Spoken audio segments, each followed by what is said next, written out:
So ఇక ముంబైలో భారీ కూల్చివేతలు, బాంద్రా ఈస్ట్ లో 400 అక్రమ కట్టడాలు తొలగింపు. దీని గురించి మనం మాట్లాడుకుందాం. ఇది ఇక్కడనే కాదు, హైదరాబాద్ లో కానివ్వండి, తెలంగాణ రాష్ట్రంలో, భారతదేశంలో మొత్తంలో కూడా చాలా మంది కూడా కబ్జాలు చేసేసి అక్కడ వాళ్ళు కన్స్ట్రక్షన్ చేసుకుంటా ఉన్నారు. మరి వాళ్ళు కన్స్ట్రక్షన్ చేసుకునే టైంకి అక్కడ అధికారులు ఏం చేస్తా ఉన్నారు? అధికారులకు తెలియదా? వాళ్ళకు తెలియకుండానే వాళ్ళు అక్కడ వాళ్ళందరూ నిర్మించుకుంటున్నారు అనేది ఒక్కసారి చెప్పండి. ఎందుకంటే వాళ్ళందరూ కన్స్ట్రక్షన్ చేసే వరకు ఇంత బిల్డింగ్ లేపుతా ఉన్నారు. ఇవన్నీ అధికారులకు అప్పుడు కనిపిస్తలేదా? ఇప్పుడు వచ్చి అక్కడ ఉంటున్న వాళ్ళందరూ సరే వాళ్ళందరూ వేసిన తప్పే, వాళ్ళందరూ కరెక్ట్ అని చెప్పట్లేదు.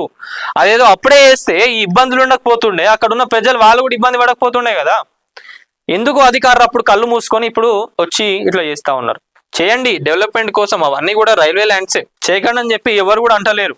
కానీ ఇప్పుడు మీరు ఇట్లా ఈ కూల్చివేతలు చేస్తూ ఉన్నారు. మరి ఇంకో చోట కూడా కబ్జాలు జరుగుతూ ఉన్నాయి. మరి వాటిపైన కూడా ఇప్పటి నుంచి దృష్టి పెడితే ఆ ప్రాబ్లం, ఇట్లాంటి ఇష్యూస్ ఫ్యూచర్లో రావు కదా. ఇది ముంబైలోనే కాదు, ఇప్పుడు హైదరాబాద్లో కూడా మనం ఏడ చూసుకున్నా కూడా చాలా మంది ఏం చేస్తూ ఉన్నారు, గవర్నమెంట్ ల్యాండ్కి సంబంధించిన వాటికి కూడా ముందు కొంచెం షెడ్లు వేసేస్తూ ఉన్నారు. మళ్ళీ కొంచెం సేపుగా కాగానే తర్వాత దాని వరకు కబ్జా చేసేసి ఇది మా ల్యాండ్ అని చెప్తా ఉంటారు. మా ల్యాండ్ అని చెప్పేసి ఇక అధికారులు కూడా వాళ్ళకు స్పందిస్తారు, ఆ ల్యాండ్ వాళ్ళదే అన్నట్టుగా చేస్తారు. తర్వాత ఏమవుతుంది, అక్కడ బిల్డింగులు వేస్తాయి, కట్టుకుంటారు, చాలా మంది సెటిల్ అయిపోతారు. సెటిల్ అయిపోయాక మళ్ళీ గవర్నమెంట్ వచ్చేసి ఇవి మా జాగాలే అని చెప్తుంది. గవర్నమెంట్కి అప్పుడు తెలియకపోవచ్చు ఇట్లా అధికారులే చేసిండని, మీరు వచ్చేస్తారు కూల్ చేస్తారు. మరి అప్పుడు పర్మిషన్ ఇచ్చిన అధికారుల పైన ఎందుకు యాక్షన్ తీసుకుంటలేరు? ఇప్పుడు హైడ్రా కూడా అదే చేస్తా ఉన్నది. హైడ్రా మంచి పనే చేస్తా ఉన్నది, చెరువులను కాపాడుతా ఉన్నది. కానీ వాళ్ళకు పర్మిషన్లు ఇచ్చిన అధికారుల పైన ఎందుకు యాక్షన్ తీసుకుంటలేరు? వాళ్ళపైన యాక్షన్ తీసుకోవాలి. అప్పుడు వాళ్ళపైన యాక్షన్ తీసుకుంటే ఇట్లాంటి కుమారులు ఎవరైతే ఉన్నారో వందలాది మంది బయటికి వస్తారు. ఇట్లాంటి కుమారులు ఎవరైతే ఉన్నారో వందలాది మంది కూడా బయటికి వస్తారు. వేల కోట్లు, వందల కోట్లు దోచుకుంటా ఉన్నారు అధికారులందరూ కూడా. అట్లా దోచుకొని ఇట్లా బిల్డింగులు కట్టుకొని జనాలందరూ కూడా ఆగమవుతా ఉన్నారు. మళ్ళీ లాస్ట్కి వచ్చేసి ఇవన్నీ కూడా గవర్నమెంట్ భూములు, రైల్వే భూములు అని చెప్పి జనాలను ఆగం చేస్తా ఉన్నారు. హైకోర్టు ఆదేశాలతో రంగంలోకి దిగిన అధికార యంత్రాంగం, రైల్వే భూములపై భారీ అక్రమాలు, భారీ పోలీసు బందోబస్తులతో కొనసాగుతున్న చర్యలు. ఇది మొత్తంగా కూడా మనం చూసుకోవచ్చు ఇక్కడ ఫోటోలు, అసలు ఎట్లా కన్స్ట్రక్షన్ చేసేసుకున్నారని. అదే అంటా, నాకు ఇంతగానం కట్టినప్పుడు అధికారులు కళ్ళు మూసుకున్నారా? కనిపిస్తలేదా? డెవలప్మెంట్ కోసం, ఫ్యూచర్ డెవలప్మెంట్ కోసం రైల్వే ల్యాండ్స్ కాబట్టి మీరు గుర్తించి చేసిండు, కరెక్టే అదంతా కూడా. అరే అక్కడ కట్టుకుంటున్నప్పుడు ఏడవేనారు అధికారులు? ముంబై బాంద్రా ఈస్ట్ ప్రాంతంలో రైల్వే భూములను ఆక్రమించి నిర్మించిన సుమారు 400 అక్రమ కట్టడాలు కూల్చివేత ప్రక్రియ మంగళవారం ప్రారంభమైంది. బాంబే హైకోర్టు ఆదేశాల మేరకు ఈ భారీ కూల్చివేత కార్యక్రమాన్ని వెస్ట్ రైల్వే అధికారులు, ముంబై పోలీసులు సమన్వయం చేపట్టారు. ఈ కూల్చివేత కార్యక్రమానికి సంబంధించిన అధికారులు భారీ భద్రత ఏర్పాటు చేశారు. ఇలాంటి అవాంఛనీయమైన ఘటనలు చోటు చేసుకోకుండా వందలాది మంది పోలీసులు సిబ్బంది మోహరించారు. పరిస్థితిని ఎప్పటికప్పుడు పర్యవేక్షించేందుకు సీనియర్ అధికారులు కూడా సంఘటన స్థలంలోనే ఉండి చర్యలు పర్యవేక్షిస్తా ఉన్నారు. మరి వీళ్ళందరూ కూడా నోటీసులు ఇచ్చిండ్రు ముందే, వాళ్ళకు కూడా ఉండాలి. అరే ఇవంతా కబ్జా చేసిందే కదా, మరి వాళ్ళకి ఇచ్చిన వాళ్ళు ఎవరు? వాళ్ళకన్నా చెప్పాలి కదా. వాళ్ళకన్నా చెప్తే జర చూసుకుంటారు. మరి వాళ్ళకి నోటీసులు ఇచ్చినప్పుడు వాళ్ళు కూడా కదలినప్పుడు ఏం చేస్తారు? ఎవరైనా కూడా తప్పున్న దగ్గర అధికారులు ఆగరు, వచ్చి కూల్చేస్తానే ఉంటారు. ఇది ఇక్కడనే కాదు, హైదరాబాద్ లో కూడా చాలా ప్లేసెస్ లో ఉన్నాయి. జర మీరు ఇప్పుడన్నా మేల్కొని కరెక్ట్ ఏదో రాంగ్ ఏదో తెలుసుకొని ఆడికి వెళ్ళిపోయి వేరే దగ్గర ఉంటేనే బెస్ట్. లేకపోతే బుల్డోజర్లు మీ దగ్గరకు వచ్చినాక అగ్గో మాకు అట్లా జరిగింది ఇట్లా జరిగింది అంటే ఎవరు కూడా చూస్తూ కోరిక. మరి ముందస్తు నోటీసుల తర్వాతనే ఈ చర్యలని కూడా తీసుకున్నారు. ఉద్రిక్త పరిస్థితులపై అధికారులు అప్రమత్తమై ఉన్నారు. ప్రత్యామ్నాయ ఏర్పాట్లు చేయాలని బాధితులు విజ్ఞప్తి చేస్తా ఉన్నారు.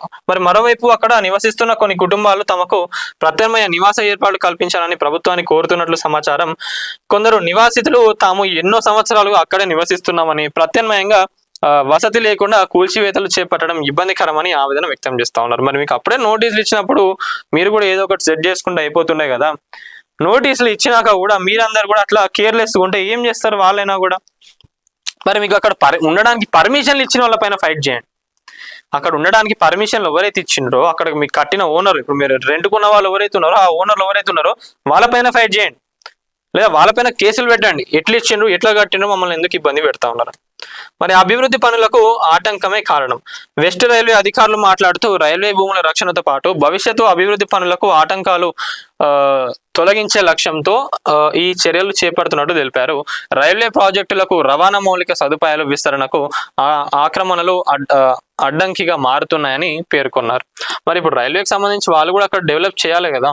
నాకు చూసుకున్న ఫోటోలు ఉండే మనకు ఆ రైల్వే దాని పక్కనే ఉంటుంది అన్నట్టు. మరి అక్కడ కూడా డెవలప్మెంట్ చేయాలి రైల్వే, దాన్ని ఫ్యూచర్లో ఎట్లాంటి ప్రాబ్లమ్స్ రాకుండా. ఎందుకంటే సిటీ కూడా ఎక్స్పాన్షన్ అవుతా ఉన్నది, జనాలు కూడా పెరుగుతూ ఉన్నారు, జనాభా కూడా పెరుగుతూ ఉన్నది కాబట్టి ఎక్స్పాన్షన్ ఇవన్నీ జరుగుతూ ఉంటాయి కాబట్టి ల్యాండ్స్ కూడా కావాల్సి వస్తుంది కాబట్టి ప్రభుత్వ భూములను కూడా కాపాడుకునే బాధ్యత ప్రభుత్వానికి ఉంటుంది కాబట్టి ఇవన్నీ జరుగుతాయి.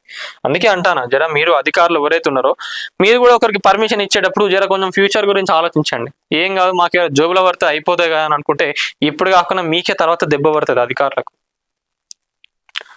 మరి దశల వారీగా కొనసాగుతున్న కూల్చివేతలు. ఈ కూల్చివేతల ప్రక్రియ దశల వారీగా కొనసాగుతుందని అధికారులు వెల్లడించారు. మిగిలిన అక్రమాలపై కూడా చట్టపరమైన చర్యలు తీసుకుంటామని తెలిపారు. నగరంలో ప్రభుత్వ భూములను ఆక్రమణలకు అరికట్టేందుకు ఇటువంటి చర్యలు మరింతగా కఠినంగా కొనసాగుతున్నాయని అధికారులు స్పష్టం చేశారు.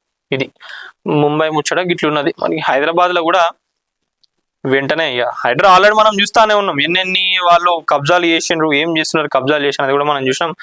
వెంటనే హైదరాబాద్ లో కూడా ప్రభుత్వ భూములను కాపాడుకోవాలి. ప్రభుత్వ భూములు కాకుండా ప్రైవేట్ ల్యాండ్స్ కూడా చాలా మంది, కొంతమంది అమెరికాలలో సంపాదించి లేదా ఆర్మీలో పనిచేసిన వాళ్ళ కుటుంబ సభ్యులు పెద్దలు ఎవరైతే ఉన్నారో వాళ్ళందరూ ఇక్కడ ఇండియాలో ఉంటా ఉన్నారు. వాళ్ళ ల్యాండ్స్ ని కూడా కబ్జాలు చేసేస్తా ఉన్నారు. వాళ్ళేమో మాట్లాడలేని పరిస్థితులు ఉన్నారు. వాళ్ళ దానిపైన కూడా జర కొంచెం దృష్టి పెడితే బాగుంటుంది. అసలు చాలా మంది ఆర్మీకి సంబంధించిన వాళ్ళు కూడా వాళ్ళ ల్యాండ్లు పట్టుకుంటే ఏమవుతుందండి మీకు? వాళ్ళేమో ఆడ దేశం కోసం దేశం మన కోసం పోరాడతా అంటే వీళ్ళేమో ఇక్కడ వాళ్ళకు ఆ జాగాలు కూడా లేకుండా చేస్తా ఉన్నారు.